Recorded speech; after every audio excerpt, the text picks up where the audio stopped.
चला दुसरा क्वेश्चन बघा.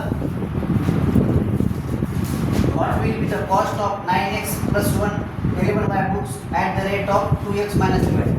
म्हणजे आपण एवढे बुक्स किती रुपयाला घ्यायचे तर किती आपलं होणार, समजा पैसे किती होईल आपला असं विचार. काय नाही, फक्त दोघांचा गुणाकार आहे. 9x + 11y into 2x - 3y. Into गरज नाही, 2x - 3y. बघा या 2x ने पहिले पूर्ण ब्रॅकेटला मल्टिप्लाय करायचं. 9x + 11y - 3y सोबत कोण आहे 9x + 11y. 2 9 जा 18x, 11 * 22y, 27xy, 22xy दोन्ही 18 x × x x², 2x म्हणजे 22 x × y xy, तर 9 × 3 27 x × y xy, 11 × 3 33 y × y y², 18x².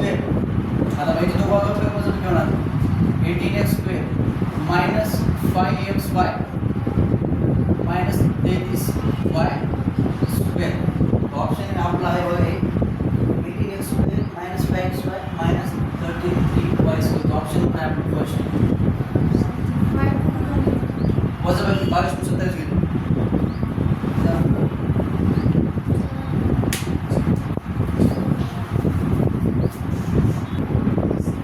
चला बघा चौथा क्वेश्चन आहे तुम्हाला. If x is a non zero number then the opposite number of x. आता x जर नॉन झिरो नंबर आहे, नॉन झिरो, तर कोणता पकडा नॉन झिरो? म्हणजे आपण पकडू x ची किंमत 2, तर 2च्या अपोजिट कोण असणार आहे? एक ते पॉझिटिव्ह असेल किंवा x निगेटिव्ह असेल. तर ऑप्शन नंबर असणार आहे आपलं थर्ड. समजलं? Write the remainder if twice of 5b. बघा बाकी किती राहील जर आपण काय केलं. तो क्वेश्चन हा क्वेश्चन नंबर 5. काय सांगितलंय? Write the remainder if twice of म्हणजे दुप्पट केले 5b + a चे इज सबट्रॅक्टेड फ्रॉम 3 ब्रॅकेटमध्ये a + 5b. वजाबाकी असं विचारतं किती रिमाइंडर. 2 5 जा 10b, 2a -3a -15b, 10b - 15b -5a -a -5b. Choice of 5b.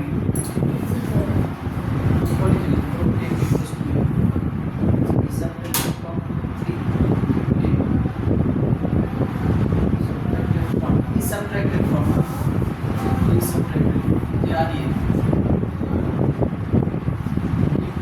twice subtracted केले जे सबट्रॅक्ट करायचे ते पाठीमाग असतं. 3a + 15b -10b -2a, 3a - 2a a + 5. Option number आहे 5 + a. Option number 3. Question number 5 option number आहे आपला 3.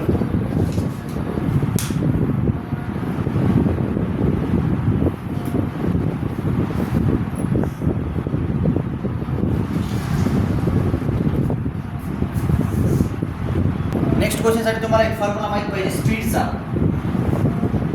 इथं question 6. Speed is equal to distance upon time असते.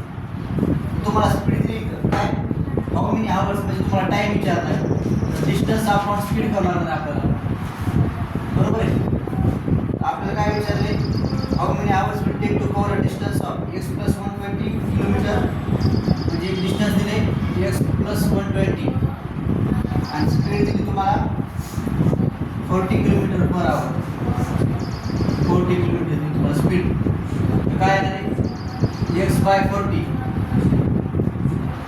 + 120/40. x/40 आहे ते 120 मध्ये किती झाले बघा 3 आपला ऑप्शन आहे बघा x अपॉन 40 प्लस 3 म्हणजे ऑप्शन नंबर 4.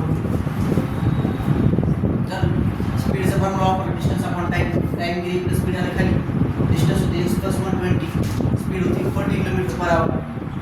किलोमीटर कटलं फक्त आवर उरलं आवर. मग काय 40 डिवाइड केली सेपरेट केली x बाय 40 केलं 120 बाय 40 केलं बरं. x बाय 40 जसं तसं 120 बाय 40 म्हणजे 3. आपला आन्सर आला ऑप्शन नंबर 4.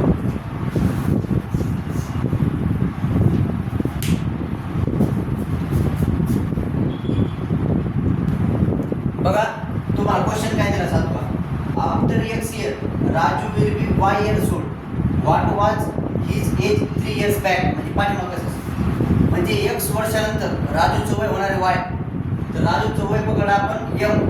तर x वर्षानंतर म्हणजे आजच्या वयामध्ये x ऍड केले किती होईल y. ते m प्लस x इक्वल झालं y.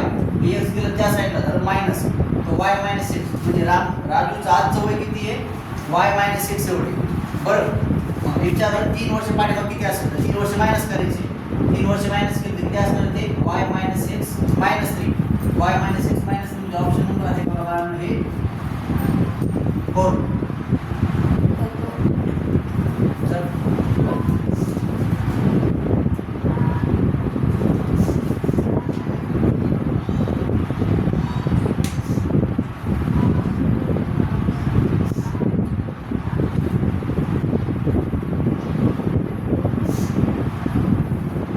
नंबरचा क्वेश्चन तुम्हाला होमवर्क क्लास आहे हे 29.3 होतं.